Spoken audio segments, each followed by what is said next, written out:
Little tomatoes. You're going in my belly.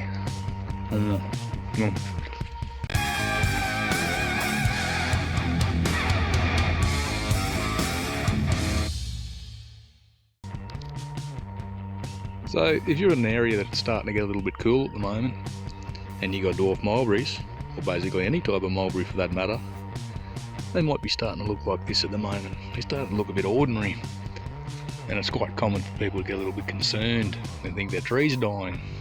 Don't worry about that, it's just that time of year. So these are what's known as a deciduous tree. Deciduous trees normally drop their leaves around when it starts to get a little bit cooler. They start to go dormant, and all these little buds that you can see here will just go to sleep. And it's not until it starts warming up that all these little buds will start erupting and waking up, and basically the first thing they start doing is produce fruit, which is a good thing if you're growing fruit trees. So when these little trees do go dormant, that's the best time to chop them back. And with these dwarf mulberries, I can cut about 2/3 of this off. These ones here, they get quite tall this year, and there's only a few little fruit left on them. There's a few more just up there, and that's about it. The beauty of when you chop these things back is all that wood that you remove can get transferred into cuttings, and I've done a video on that, how to do these things from cuttings. It's very simple, and the success rate on these is very high. And great little plant, and then you end up with more little mulberries all around your garden, which is absolutely a good thing because they're absolutely delicious. So this next phase of the garden is I'm going to be extending my edges, which is a good way to increase the size of your little garden without going too crazy all at once. So after you've got your initial area laid out, we just start coming back this way. We start shaping it, we start creating paths around the boundary and all those sorts of things. So all I've done here is I've just utilised a sheet mulch method as well on these extensions. I can start planting more stuff in here now after I've introduced mulch into these areas. I don't have any mulch at the moment. Well, I do have a little bit down the back, but I just couldn't be bothered getting it just yet. But this is a good start, and it gives me a good idea of how everything's going to work. So this area here now, that's surrounding this gorgeous little Tahitian lime that's producing some very delicious little fruit for us lately. I love these things. You put a bit of chili with this stuff and a little bit of olive oil, drizzle it over your salad. It's absolutely sensational. Now these little Tahitian limes, they're just a cross between a key lime and a lemon. And that's about it. Very few seeds. It is a little grafted plant, but this is the first year that it's produced fruit. Starting to get a good size to them. Now after you leave these ripen for a little bit, they do start going yellow. I guess that's the lemon side of them coming out, but they do have a very distinct lime taste. Very delicious.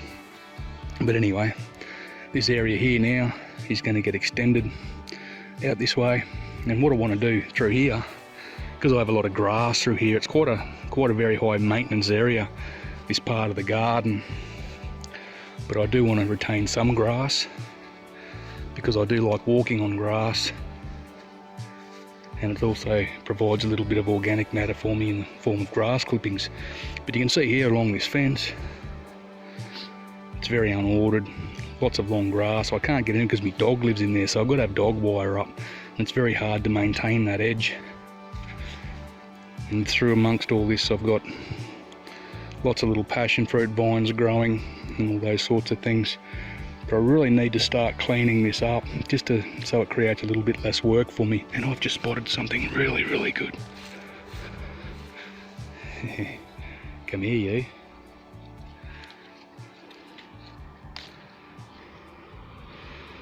Last mulberry off this tree for the year. You're mine. Oh my god, I love them. They're so gorgeous.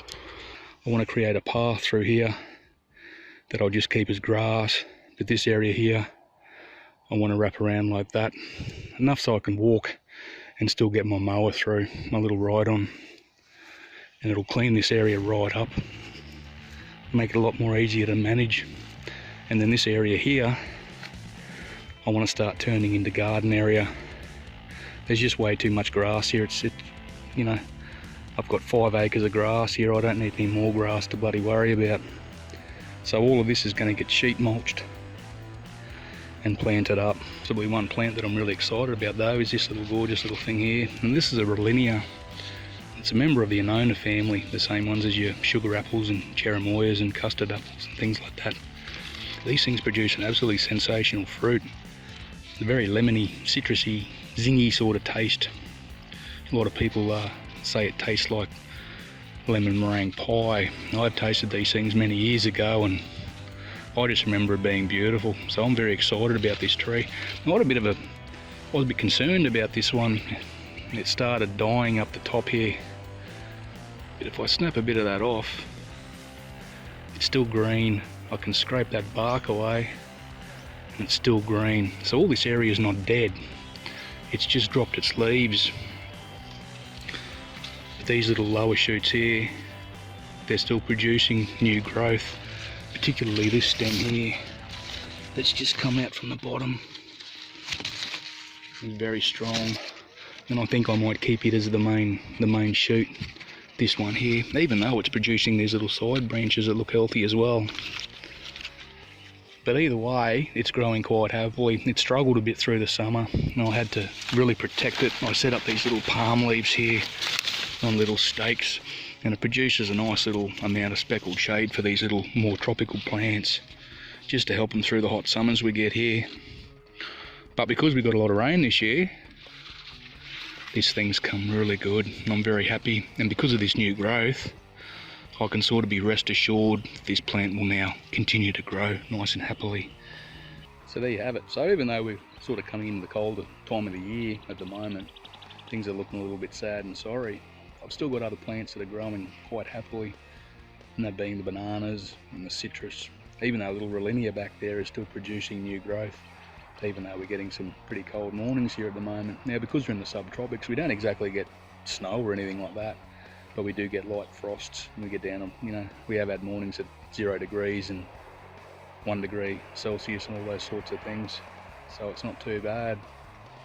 But you see, that's the beauty in diversity, by growing as many different varieties as you can, not sticking to one type of tree, not just growing peaches and plums and apples and all those sorts of things, but trying to push the boundaries and just push that envelope a little bit and try and grow species that may not quite grow where you live, but by investing a little bit of time and a little bit of effort, you can expand your varieties that you're growing in your garden, and you definitely might have a few successes. Your plants have the uncanny ability to adapt to the environments that you throw at them.